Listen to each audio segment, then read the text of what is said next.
Atos. Capítulo 1. A promessa do Espírito Santo.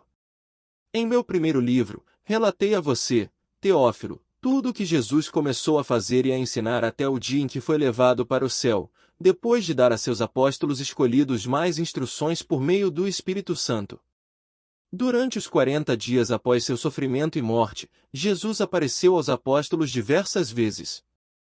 Ele lhes apresentou muitas provas claras de que estava vivo e lhes falou do reino de Deus. Certa ocasião, enquanto comia com eles, deu-lhes a seguinte ordem: não saiam de Jerusalém até o Pai enviar a promessa, conforme eu lhes disse antes. João batizou com água, mas dentro de poucos dias vocês serão batizados com o Espírito Santo. A ascensão de Jesus. Então os que estavam com Jesus lhe perguntaram: Senhor, será esse o momento em que restaurará o reino a Israel? Ele respondeu: o Pai já determinou o tempo e a ocasião para que isso aconteça, e não cabe a vocês saber. Vocês receberão poder quando o Espírito Santo descer sobre vocês, e serão minhas testemunhas em toda parte, em Jerusalém, em toda a Judéia, em Samaria e nos lugares mais distantes da terra. Depois de ter dito isso, foi elevado numa nuvem, e os discípulos não conseguiram mais vê-lo.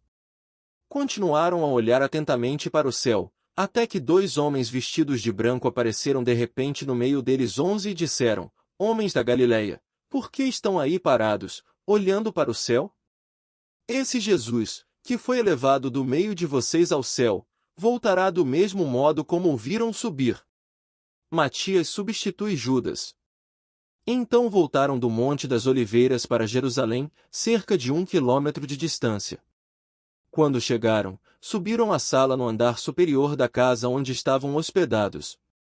Estavam ali Pedro, João, Tiago, André, Filipe, Tomé, Bartolomeu, Mateus, Tiago, filho de Alfeu, Simão, o Zelote, e Judas, filho de Tiago. Todos eles se reuniam em oração com um só propósito, acompanhados de algumas mulheres e também de Maria, mãe de Jesus, e os irmãos dele. Por esse tempo, quando cerca de 120 discípulos estavam reunidos num só lugar, Pedro se levantou e disse: Irmãos, era necessário que se cumprissem as Escrituras a respeito de Judas, que serviu de guia aos que prenderam Jesus. Esse acontecimento havia sido predito pelo Espírito Santo, por meio do rei Davi. Judas era um de nós e participava do ministério conosco. Ele comprou um campo com o dinheiro que recebeu por sua perversidade. Ao cair ali de cabeça, seu corpo se partiu ao meio, e seus intestinos se derramaram. A notícia se espalhou entre todos os habitantes de Jerusalém, e eles deram ao lugar o nome aramaico Aceldama, que significa campo de sangue. Pedro continuou: estava escrito no livro de Salmos, que sua casa fique desolada, sem ninguém morando nela.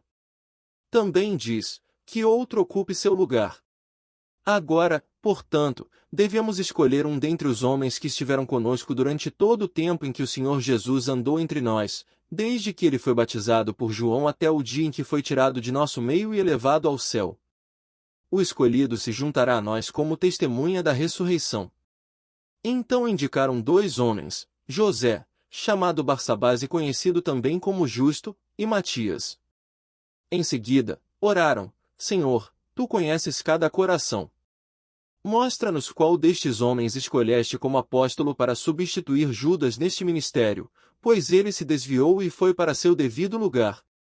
Então lançaram sortes e Matias foi escolhido como apóstolo, juntando-se aos outros 11.